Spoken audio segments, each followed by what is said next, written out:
You're listening to the Cyberwire Network, powered by N2K.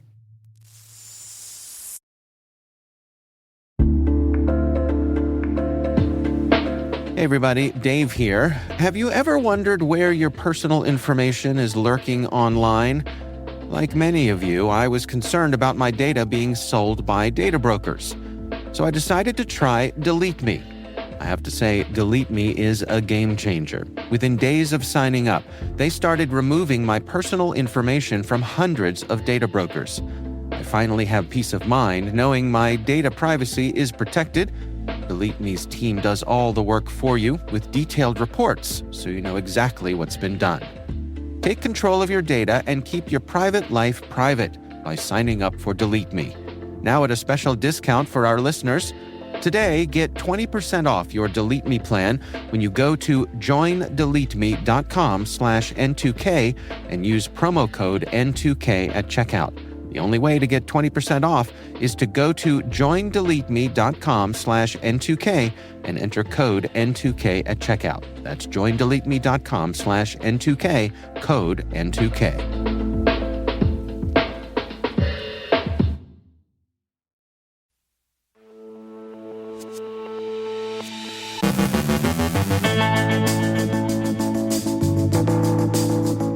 The DOGE team faces growing backlash. The Five Eyes release guidance on protecting edge devices. A critical macOS kernel vulnerability allows privilege escalation, memory corruption, and kernel code execution. Google and Mozilla release security updates for Chrome and Firefox. Multiple Veeam backup products are vulnerable to man-in-the-middle attacks. Zyxel suggests you replace those outdated routers. A former Google engineer faces multiple charges for alleged corporate espionage. CISA issues 9 new advisories for ICS vulnerabilities. A House Republican introduces a cybersecurity workforce scholarship bill. On our CertByte segment, a look at ISC2's CISSP exam, and Google updates its stance on AI weapons.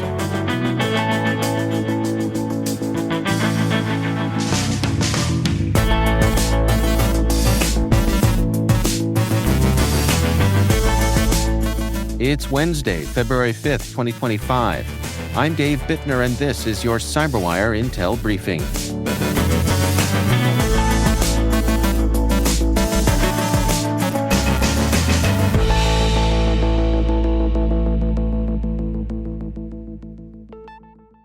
Thanks for joining us here today. It is great, as always, to have you with us. Elon Musk and his advisory team, the Department of Government Efficiency, DOGE, are facing growing backlash over their efforts to dismantle federal agencies. Cybersecurity experts, government officials, and Democrats warn that their actions could compromise national security, expose federal employees' data, and violate federal laws. Key concerns center around DOGE's reported access to critical federal systems, including the Treasury's payment system, which processes Social Security payments and federal salaries. Additionally, at the Office of Personnel Management, which stores sensitive employee records, Musk allegedly installed an unvetted private server, raising fears of a repeat of the 2015 OPM hack by Chinese hackers. The White House insists DOGE's access is read-only, but reports suggest a former Musk employee was given administrative privileges. Senator Elizabeth Warren has demanded answers from Treasury Secretary Scott Bessent, emphasizing that these systems handle over $6 trillion in annual transactions. Security experts argue that Musk's actions violate federal cybersecurity laws, including FISMA, and create risks for foreign adversaries to exploit. The lack of oversight and independent logging makes it impossible to verify what information has been accessed or altered. House Democrats warn that the new email system at OPM could enable phishing attacks targeting federal workers. Legal experts stress that granting unauthorized access to federal systems is a felony, and federal employees resisting these changes are reportedly being fired or placed on leave. Critics liken the situation to a precarious Jenga tower, where reckless interference could trigger a catastrophic failure of government operations. The UK's National Cybersecurity Centre and its Five Eyes partners have released new guidance to improve the security of edge devices. These include routers, network-attached storage, IoT devices, and perimeter security solutions, all frequent targets of cyber attacks. The document sets baseline security standards for manufacturers and provides best practices for customers selecting network hardware. It emphasizes logging and forensic capabilities, ensuring devices can detect and investigate threats effectively. Edge devices face growing threats from both financially motivated hackers and state-sponsored actors. A 2024 report found vulnerabilities in these devices increased 22%, with higher severity ratings. Recent zero-day exploits, such as those targeting Avanti and FortiGate products, highlight the risks. A critical macOS kernel vulnerability allows privilege escalation, memory corruption, and kernel code execution. Discovered by MIT Zyxel researcher Joseph Rajachandran, the flaw affects macOS Sonoma, Sequoia, and iPad OS. The issue stems from a race condition in Apple's XNU kernel involving safe memory reclamation, read-only page mapping, and unsafe use of memcopy. Improper synchronization enables unauthorized credential modification. Ravachandran released a proof-of-concept exploit demonstrating the flaw. Apple has not yet patched it, so users should avoid untrusted code. The researcher recommends using atomic rights to fix the issue. Google and Mozilla have released security updates for Chrome and Firefox, addressing multiple high-severity memory safety vulnerabilities. Chrome 133 includes 12 security fixes, with 3 reported by external researchers. 2 critical use-after-free flaws affect the Skia graphics library and version 8 JavaScript engine, potentially enabling code execution or sandbox escapes. Google awarded $7,000 for one bug and $2,000 for another. Firefox 135 patches multiple vulnerabilities, including 2 high-severity use-after-free bugs affecting the Custom Highlight API and XSLT. Additional fixes addressed code execution risks in Firefox ESR and Thunderbird. No active exploitation has been reported, but users should update their browsers immediately. A critical vulnerability in multiple Veeam backup products allows attackers to execute remote code via man-in-the-middle attacks. With a CVSS score of 9.0, this flaw in the Veeam updater component can lead to full system compromise, including data theft and ransomware attacks. Affected products include Veeam Backup for Salesforce, AWS, Azure, Google Cloud, and others.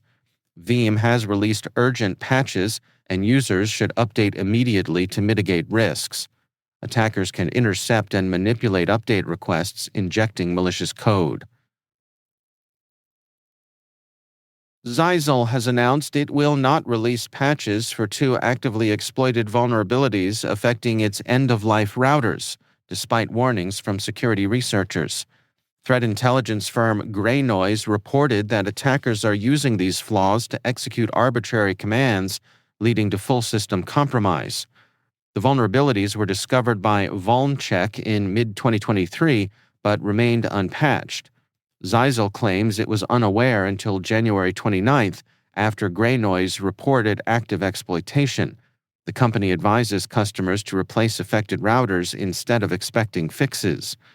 Security researchers argue that many impacted devices remain in use and even available for purchase online. Census reports nearly 1,500 vulnerable routers exposed to the Internet, and Grey Noise warns botnets like Mirai are exploiting the flaws in large-scale attacks. Former Google engineer Linwei Ding faces multiple charges for allegedly stealing AI trade secrets for a Chinese company. Prosecutors say Ding copied over 1,000 confidential files related to Google's AI supercomputing infrastructure between 2022 and 2023. He allegedly transferred this data using Apple Notes to bypass security measures. Ding was later offered a CTO position at Beijing Rongshu Langji Technology while still employed at Google. After leaving Rongshu, he founded a Chinese AI startup, which sought government funding to develop AI infrastructure. Google detected the theft in December of 2023, revoked Ding's access, and notified authorities. He was arrested in March of 2024. If convicted, he faces up to 15 years per economic espionage charge and 10 years per trade secret theft count, plus millions in fines. CISA has issued 9 new advisories highlighting critical vulnerabilities in industrial control systems. These flaws impact major vendors like Rockwell Automation, Schneider Electric, and Automation Direct, posing risks to energy, manufacturing, and transportation sectors. Key vulnerabilities include remote code execution, denial of service attacks, and unauthorized access, with CVSS scores reaching 9.3. Affected devices range from routers and PLCs to industrial software. Some vendors have issued patches, while others recommend network segmentation or device replacement. Gray Noise reports botnets actively exploiting certain vulnerabilities, emphasizing the urgency of mitigation. CISA urges organizations to apply updates immediately to protect critical infrastructure from cyber threats. Additionally, former DHS and Energy Department cyber executive Karen Evans has joined CISA as a senior advisor for cybersecurity. While her role is currently advisory, sources suggest she may be named Executive Assistant Director for Cybersecurity or move into a top DHS position. Evans previously served as DHS CIO and led cybersecurity efforts at the Department of Energy. Since leaving government in 2020, she worked in the private sector and co-led a national study on CISA's cybersecurity workforce role. Her return comes as agencies combat Chinese-backed cyber threats like Volt Typhoon. Meanwhile, CISA's future under the Trump administration remains uncertain, with Homeland Security Secretary Kristi Noem advocating for a smaller, more nimble agency and criticizing its involvement in countering misinformation during elections. Key cybersecurity leadership roles in the administration remain unfilled. House Homeland Security Committee Chairman Mark Green, a Republican from Tennessee, is reintroducing the PIVOT Act, a bill aimed at addressing the U.S. cyber workforce shortage by creating an ROTC-like scholarship for 2-year cybersecurity degrees.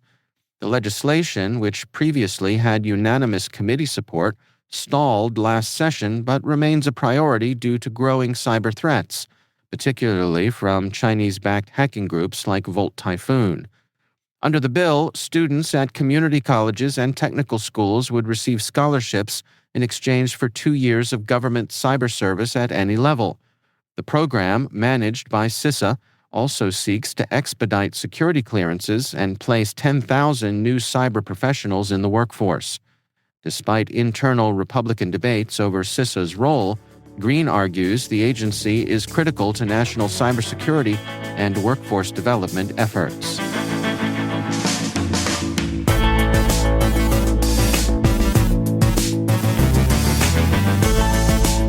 Coming up after the break on our CertByte segment, a look at ISC2's CISSP exam, and Google updates its stance on AI weapons. Stay with us.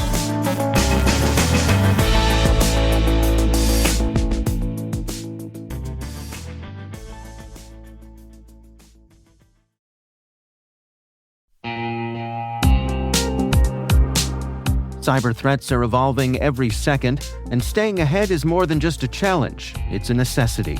That's why we're thrilled to partner with ThreatLocker, the cybersecurity solution trusted by businesses worldwide. ThreatLocker is a full suite of solutions designed to give you total control, stopping unauthorized applications, securing sensitive data, and ensuring your organization runs smoothly and securely. Visit threatlocker.com today to see how a default deny approach can keep your company safe and compliant.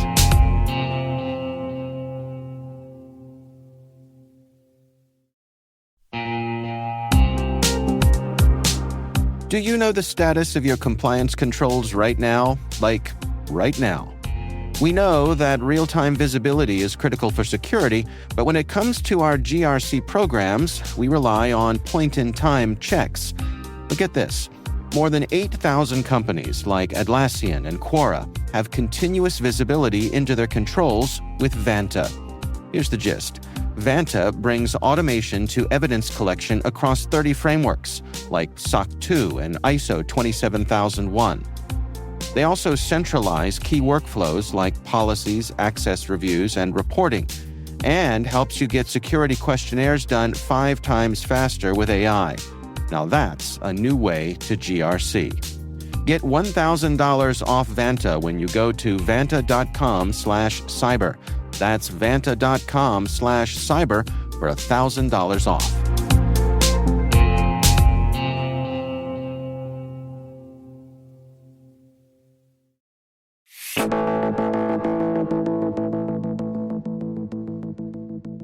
Up next, it's our CertByte segment.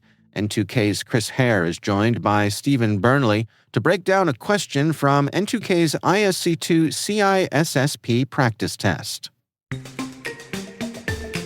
Hi, everyone. It's Chris. I'm a content developer and project management specialist here at N2K Networks. I'm also your host for this week's edition of CertByte, where I share a practice test question from our suite of industry-leading content and a study tip to help you achieve the professional certifications you need to fast-track your career growth in IT, cybersecurity, and project management.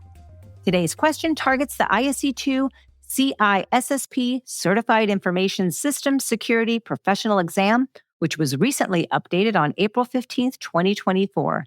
This exam is targeted for experienced security practitioners, executives, and managers who want to prove their knowledge across a variety of security practices and principles. The ISC2 asserts that the CISSP is the world's premier cybersecurity certification. So I have enlisted Stephen once again to join us, who is our resident ISC2 expert. So it's very apropos that he's here today. Welcome, Stephen. How are you? I'm doing great, Chris. How are you? I'm doing well. Thank you for asking. So what do you think about the CISSP being touted as the world's premier cybersecurity certification, as I mentioned? Well, I think a title like that is well-deserved for the CISSP. It has been the premier cybersecurity certification before we started talking about cybersecurity on a daily basis, and they have earned their reputation as sort of the capstone of any cybersecurity professional's certification journey. Oh, nice. So, Stephen, you are going to be asking me today's question. But while I muster up some moxie, I understand you have a 10-second study bit for us. So what do you have? Well, I always recommend to students that in a broad topic exam like this, it's really comprehensive, that you study the parts of the exam that scare you. Sometimes we gravitate towards the material we're familiar with, but I like the phrase, the obstacle is the path. So if it scares you, read more. For example, they've added an exam objective related to DevSecOps for software development security. Might not be in the wheelhouse or experience from a lot of people traditionally, but still builds awareness of the topic. So cover every objective in the outline when you're studying. I like that. Study what scares you. All right. Hit me with today's question. All right. Now, this is a scenario question. So let's go through it. It says, you are your organization's security administrator, and you're reviewing the audit results to assess if your organization's security baselines are maintained. In which phase of the security management lifecycle are you engaged? Now, it is multiple choice. So let me read you your 4 choices. Plan and organize, implement, operate and maintain, or monitor and evaluate. Okay, Stephen. So this is from the Evaluate and Apply Organizational Processes and Organizational Roles and Responsibilities under the objective of Evaluate and Apply Security Governance Principles, correct? Exactly. All right, so I got one correct so far. So this is one of those step 1, step 2, step 3 sequential type questions where there's a precedence relationship, meaning there's a specific order of operations involved. I'm not at all network security proficient. Surprise, surprise. So I'm going to use some contextual logic here to answer this question. But first, I have to ask, as this seems to be a set of steps that are part of the security management lifecycle, are all of the answer choices inclusive of all of the steps that are part of this cycle? In this one, no. Okay. So if the student has these steps memorized, this should help narrow down the focus of their options a bit. Now, I'm going to hone in on the verbs used, which should help me clue into the proper answer selection. Okay, so it says reviewing the audit results to assess. So the words review and assess. If I just pull those two verbs out, I can see how they map to each of your answers. So, do I feel that plan and organize map to review and assess? Well, plan and organize sound like initial steps one would take, so I'm going to rule that one out. Next, implement. This doesn't quite map to the act of reviewing and assessing, which sound more post-implementation, so strike that one out also. Next, operate and maintain. Since the question refers to maintained in the past tense, this doesn't track well either, so I'm going to pass on that one. Lastly, monitor and evaluate. These terms seem to fit well, as monitor can be synonymous with review, and evaluate is synonymous with assess. So I'm going to go with D, monitor and evaluate. Very nice work. That is the correct answer, D. Oh, right. And you are engaged in that monitor and evaluate phase of the security management lifecycle. And this phase could include things like review logs, audit results, metrics and service level agreements, assess team accomplishments, complete quarterly steering committee meetings, develop improved steps for integration into plan and organize phase, and review audits is not part of any other phases. Okay, so Stephen, do you have any other advice about how a student can study for this question? Well, one of the things that I liked listening to your breakdown is that you were paying very close attention to verb tense, like the difference between maintain and maintained.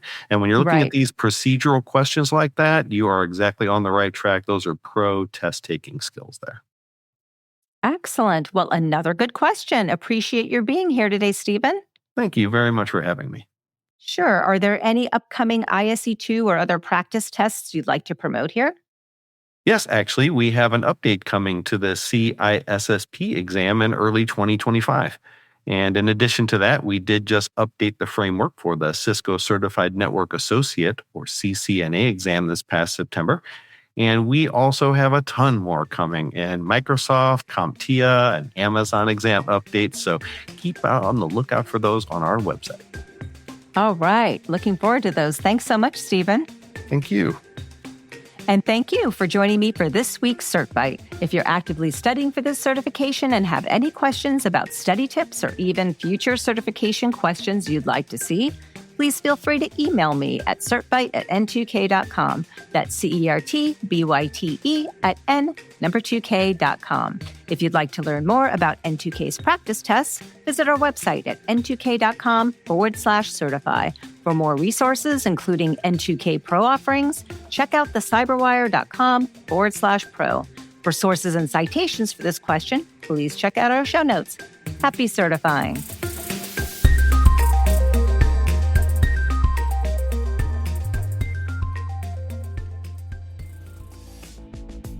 That's N2K's Chris Hare, joined by Stephen Burnley. We'll have a link to N2K's ISC2 CISSP practice test in the show notes.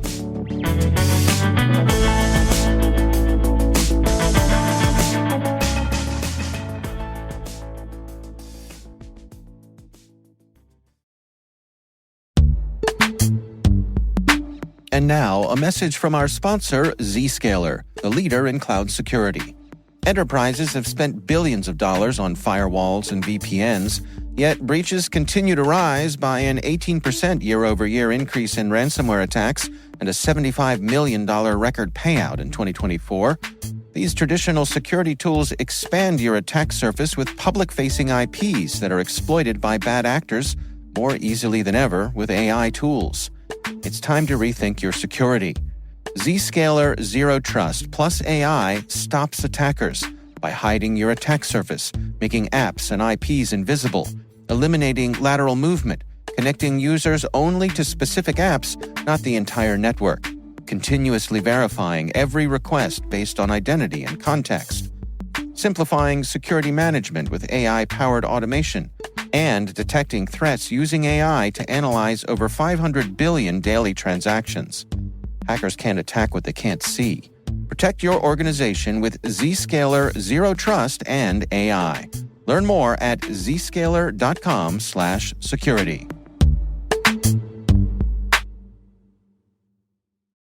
This episode is brought to you by MeUndies.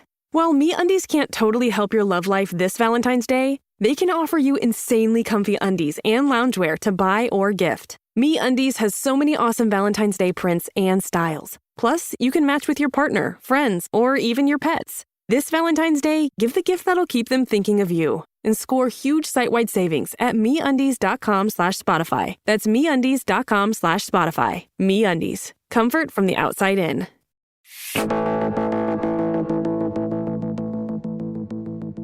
And finally, our Terms and Conditions desk points out that Google just quietly updated its AI ethics playbook, deleting its previous pledge not to use AI for weapons or surveillance. Because, times change, and so do corporate priorities. The company says the update reflects a new geopolitical reality where democratic nations should lead in AI development. Gone are the days when Google employees protested Pentagon contracts. Now Google joins OpenAI, Microsoft, and Amazon in cozying up to defense agencies. The move follows rising U.S.-China tensions over AI dominance, with Google aligning itself with national security interests. Critics see this as yet another example of tech giants quietly ditching their past moral stances, but Google insists it's still all about human rights, just with more government contracts on the side.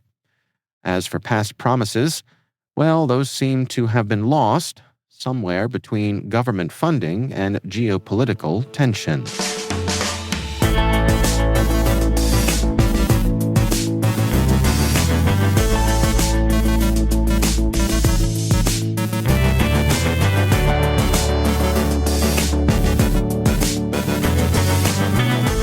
And that's the Cyberwire. For links to all of today's stories, check out our daily briefing at thecyberwire.com. We'd love to know what you think of this podcast. Your feedback ensures we deliver the insights that keep you a step ahead in the rapidly changing world of cybersecurity. If you like our show, please share a rating and review in your favorite podcast app. Please also fill out the survey in the show notes or send an email to cyberwire@n2k.com. N2K's senior producer is Alice Carruth. Our Cyberwire producer is Liz Stokes. We're mixed by Trey Hester, with original music and sound design by Elliot Peltzman. Our executive producer is Jennifer Iben. Peter Kilpie is our publisher, and I'm Dave Bittner. Thanks for listening. We'll see you back here tomorrow.